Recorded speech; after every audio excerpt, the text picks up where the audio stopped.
You're listening to the Studyclix podcast, your number one source for junior and Leaving Cert tips. We make exams easier.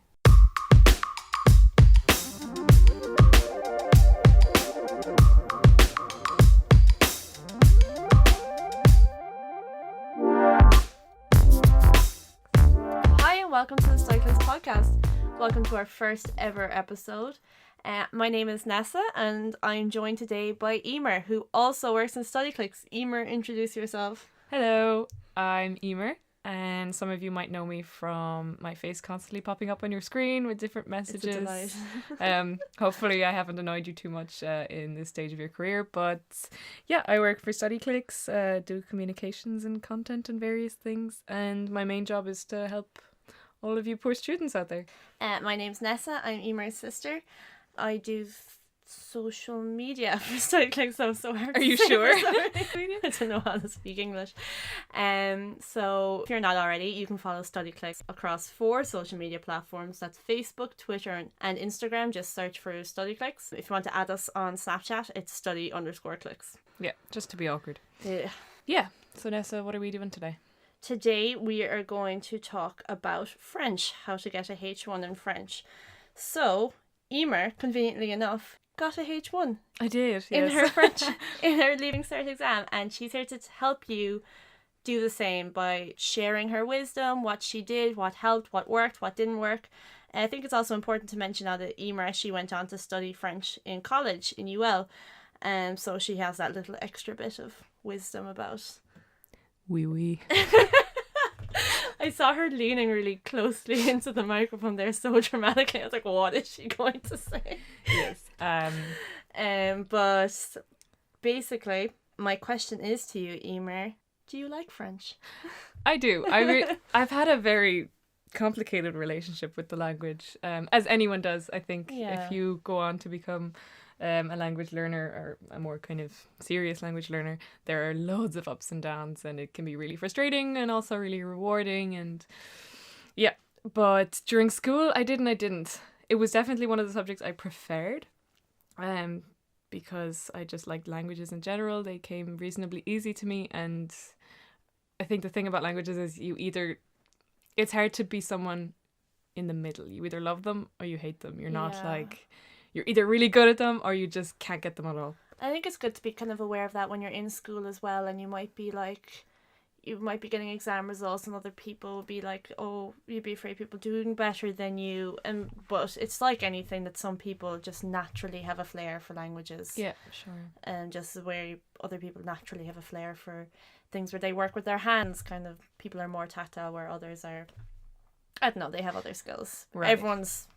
Everyone has gifted in different ways, so don't Yeah. get too hard on yourself if you feel you're not getting the hang of languages as well as someone else in your class. Yeah. But unfortunately, the system goes that you do have to learn at least one. So We're going to show you how we're to going to do our your darndest. yeah, we're going to, just give you the best tips. Just because you mightn't be a language person doesn't mean that you still can't do really well. Because I guess that's the good thing about the education system, that once you learn a certain amount, You can just pass you're it. doing pretty well. So What were any extra little things that you did outside of what you learnt in school that helped you learn French? Duolingo's a big one. I think Duolingo's great. everyone knows I love Duolingo that. at this stage. Yeah, good old Duo. Yeah, so Duolingo is really helpful. I have to say it helped me a lot when I was in 5th and 6th year. I wouldn't recommend it as your only source of learning French. Some people will be unlucky and have not great teachers, and maybe not necessarily not great teachers, but just teachers that aren't suited to them, suited to their learning pace. So a good way to brush up on stuff you've done in class maybe is to go on Duolingo, because it's a good way of testing your vocab and testing basic grammar. So although you won't get to really hit the nitty-gritty stuff of let's say the passé composé or whatever, but it's definitely helpful, and what's more, it's fun. So you can go home and go on Duolingo, spend half an hour playing on the app, and it doesn't even feel like studying. It feels like a bit of fun because you're keeping up your streak. It's you're so getting much crack. Yeah, it I love is. Duolingo. It is great fun. So if you haven't already downloaded it, I would recommend. Very good. A lot of people would find that French is kind of like a memory game. Do you know how there's there's a certain amount of irregular verbs you have to learn and how they're like, you have to just kind of memorize that. And then there's all this vocab. Your teacher might make you fill up pages and pages and pages, but this word means this word means this word means this, and you're like, how will I remember all this? Are there any tips that you have for basically just drilling those into you? Oof. Okay, for vocab, I would definitely keep a separate vocab copybook. Yeah. So anytime you learn a new word, whether it's in class, whether it's via Duolingo, whether it's at home, or you're just studying, whatever you're doing, it's really helpful to just have a tiny little book. It doesn't need to be bigger than A5 or whatever, and just write down the word in French, obviously, and then in English. And it tends to help, I think, if you write it in 2 different colours. So let's say keep the French in red and then the English in blue or something. Yeah, because I think, well, obviously everyone is different, but there are some sort of visual learners where this colour thing makes a difference. So for learning vocab, yes, I would keep this book. And when I'm learning vocab myself in my languages, I usually just, if I have time, now obviously not everyone has time to do this every evening, myself included, but it does help a lot if you can just give it a glance every evening. And kind of what I tend to do is cover one side, so either cover the French words and then look at the English words and see, can I translate it, or else cover the English words and see the French word and see, can I translate it into English, and just go through my copybook so far, all the words I've learned, and just keep going over it and over it again.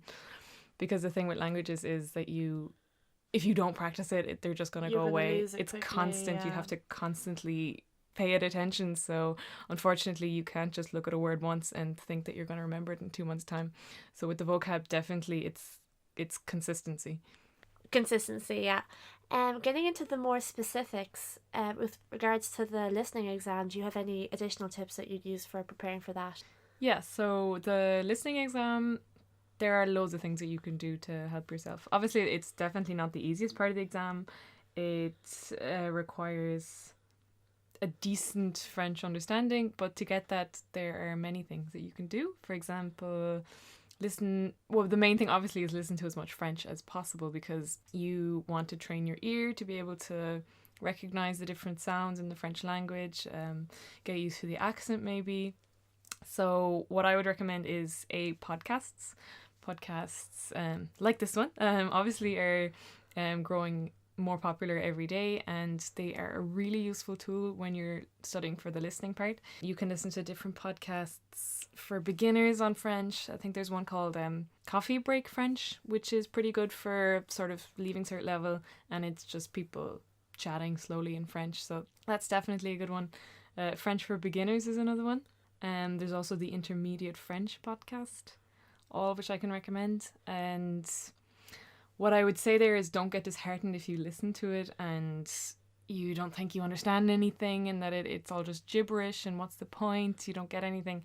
Because even if you don't understand, it's still useful because your ear is being trained to the sounds, and you might notice it straight away, but it will stand to you later on, and you will find that, oh, actually, I understand this a lot easier. It sounds natural. It listening to this is natural. Your brain is unconsciously picking up on the things like what you say, but tuning 100%. In, you're training in. Like, you might not notice it yourself, but the more that you listen to it, you will slowly just more or less tricking your brain into just understanding the sound of French better. And on the other hand, then there's the oral exam.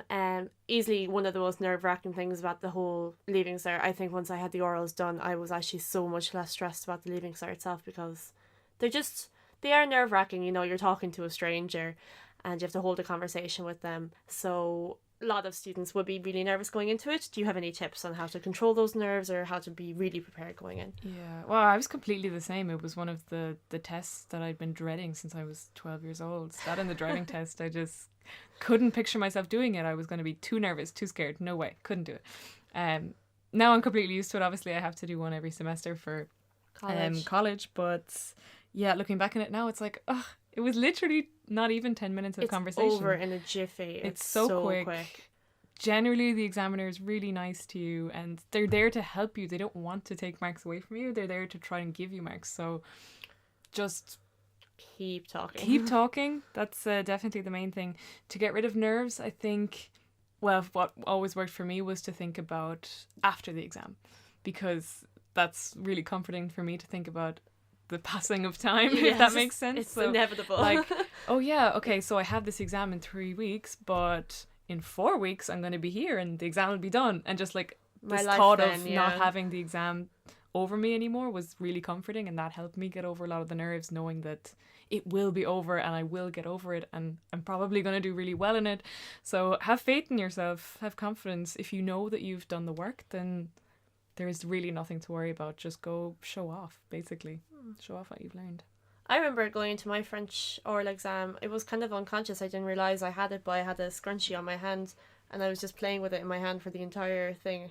Oh, And really? I think that actually kind of helped me, just doing something with my hands kind of a thing. Yeah. So I wasn't fidgeting too much. Well, I was a little bit, but I don't know. I felt like it did calm me a little bit to have. Interesting. Yeah. Yeah, but the oral, obviously, yeah, it's the big thing, and it is, rightly so, it's worth a lot of marks, but it's really not something to worry about. Like, please don't have sleepless get nights up on over it, it. yeah. Don't get sick over it. Don't freak out over it. It is definitely achievable. Everyone is there to help you. Your teacher is there to help you. And the thing is, it's always the same. It's the same routine. You go in, some of you will have a document, some of you won't. If you do have a document, let's say you're still in the process of choosing whether you have one or not, I would recommend it because it takes up a good chunk of the exam and it's something that you can prepare beforehand, which is good for settling nerves. If you know what you're talking about going in, it gets rid of this fear of, oh, I don't know what's going to come up, what she's going to ask me, because if you do a document, then you know pretty much exactly what she could ask you. He or she. Sorry, the examiner could be either. Mine was female, so I'm just picturing this woman. Yeah, so I think... But other than that, it's always the same. You know, they ask you about your family, they ask you about what are you doing for the summer or what you're doing in college, what are your hobbies. They might ask you about current political events or things like that if they can see that you're well able. So just have a few things prepared. And what I did, I just had different flashcards with my answers to different questions, and I more or less had them learned off. And then if she asked me like a variation of the question, I knew I still had my key vocab. I knew how to say it, and it's just fine. If you're prepared, you really have no reason to worry about the oral. Preparation is key. I'd like to ask you, I remember a point that my teachers I know that kind of messed me up a little for when I was doing French. I had like 8 teachers in the span of 6 years, so that was really confusing. But a lot of them would have said that if they ask you a really complicated question that you've no idea how to answer, try kind of answer it, but then take it in a different direction, so as long as you're still talking. Would you recommend that?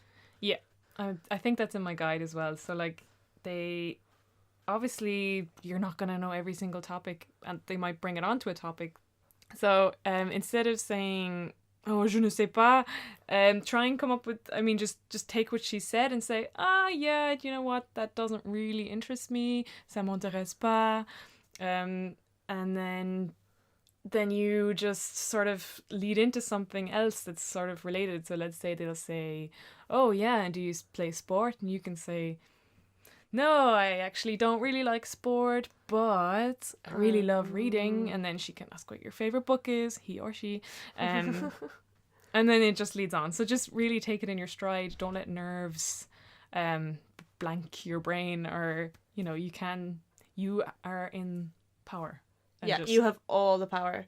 I remember when I was doing my lead document, I did it on a charity bake sale that we did back in Dingle. Oh my god, I did the same one. I copied your document. What? Yeah, I literally took the same one. Oh, that's useful. Yeah. And I remember I prepared it from every single angle. I was ready for any questions she threw me. And we're from Cork, but we holidayed back in Dingle. And then she was just like, so this bake sale was in Dingle. She was like, so what about alcoholism in Dingle? And I was like, what? Yeah. What kind of angle is that? So they could absolutely throw you with an absolutely bonkers question. I think I just brought into the fact that, oh yeah, there's a lot of pubs in Dingle, and there's also these other things in Dingle. Like I barely answered her question, but I still kept talking, and that's the important thing. Yeah, so they can take it in sort of crazy directions, but I think when they do that, it shows it's they a good think sign. You're confident, yeah. Because they're not going to ask you about something as like difficult as alcoholism if they don't know that, okay, this girl, she's good. Yeah. She knows what she's talking about, so I'm going to challenge her. So yeah. Yeah, it's a good sign. I didn't actually think about that. Don't be like, be like, oh cool, she's asking me this because she thinks I'm good. What are your tips then for essay writing, the last section of the written exam? It can be really, not really easy obviously, but it can be one of the easier parts of the exam because it's something that you can prepare a lot for. You have lots of choice. You always only have to choose 2 or 3 different essays to do, and it's generally the same themes that come up, so you might get terrorism or obesity or cruelty to animals, things like that. And again, I think this is where your vocab book will come back in handy. So make sure that you know, obviously you're not going to be able to learn one essay completely off because you're never going to get the exact same question twice. So you need to know, I would say, have the bones of an essay. So what I mean by that is like the vocabulary, and know a bunch of vocabulary for smoking, for example, and the dangers of smoking. And then once you know that, you should be able to write any sort of essay on it. Once you have a decent knowledge of the grammar and how it works, then I think you really have no problem at all. So I think for the writing, you just make sure you have a good lot of vocabulary and maybe key phrases on whatever themes will come up, which like just have the general themes. You know, if you look at past papers, which you can do on Studyclix. Yes. Make sure to just, you know what topics could come up, what are the likely topics, have lots of vocab learned on the different ones. And also, there are obviously some things that can gain you some brownie points. Our teacher always told us, for example, that if you use the subjunctive, that it shows that you have a sort of a higher level of French. So I would use the subjunctive if you can. It's this crazy thing of il faut que je sois instead of, obviously it's je suis, I am, but if you use certain verbs, like it's really complicated and you don't really have to know it for Leaving Cert.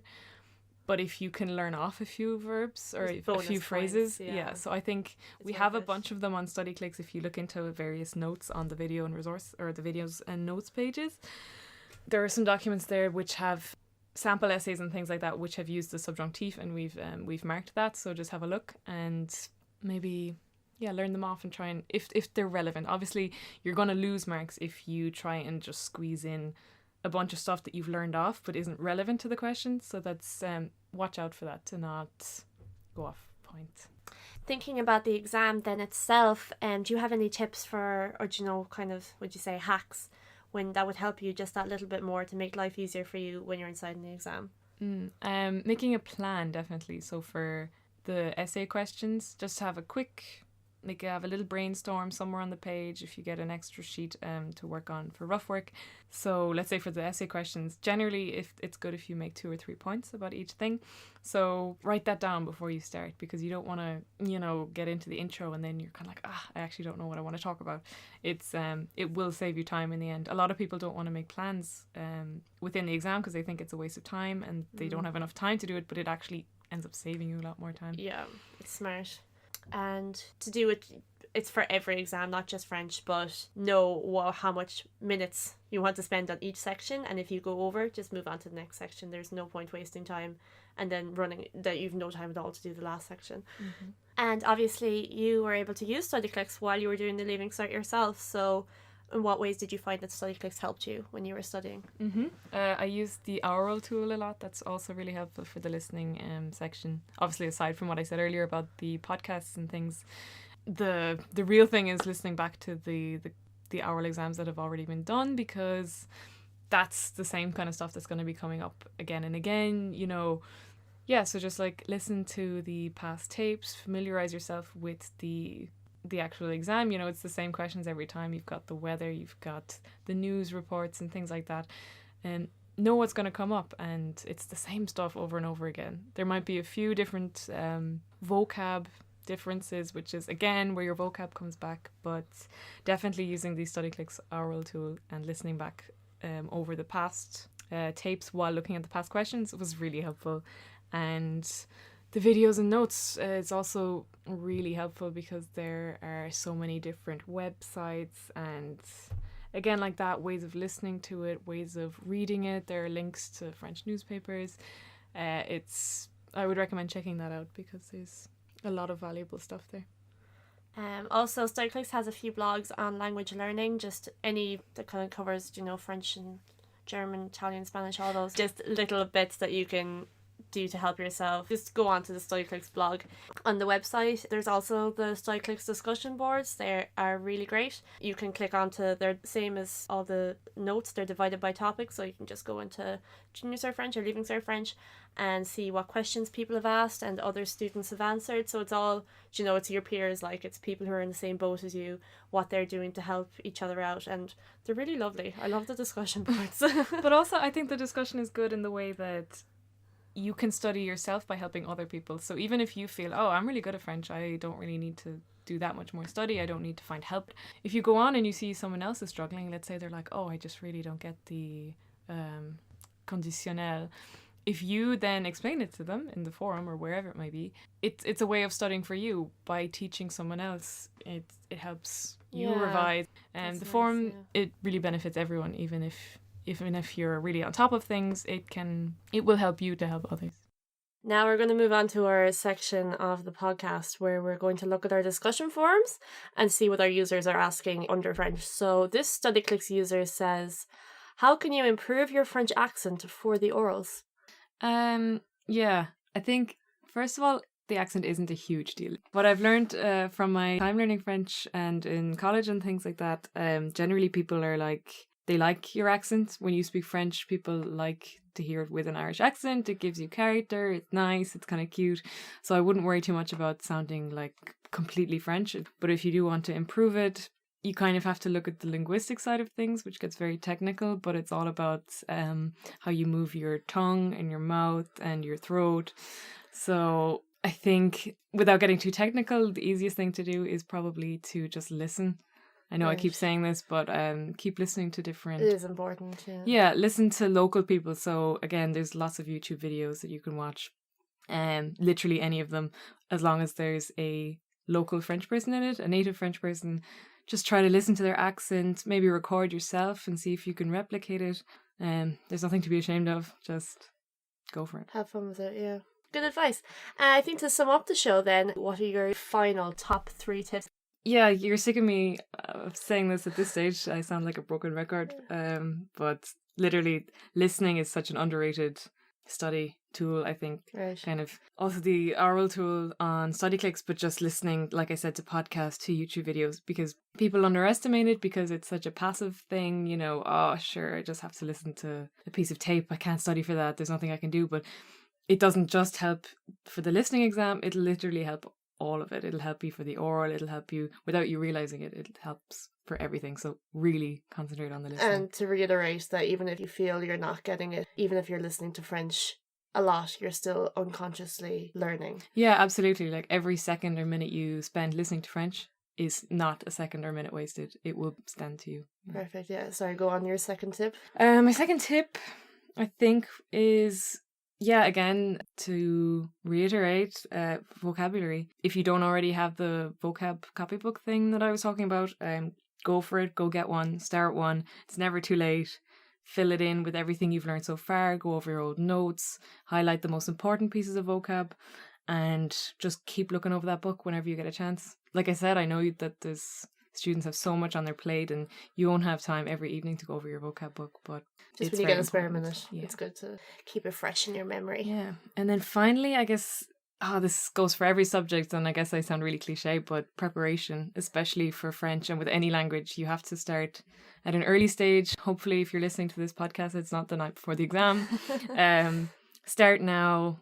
You know, if you put in the work, you really will be completely fine. The only reason you will have to be stressed is if you really kind of only start at the last minute. So start now and it will pay off. And yeah, just have something prepared for every topic that you can think of, because it's always the same with French. They're always gonna, in the oral, they will always ask about your family and your plans and etc., etc. So just know all that and know the like main themes that will come up in the writing, and just try to have something small. It doesn't have to be 10 essays for each topic. You don't have to remember all this, but just have the bones, as my teacher used to say, of every topic, and then when you're in the exam, put meat on the bones.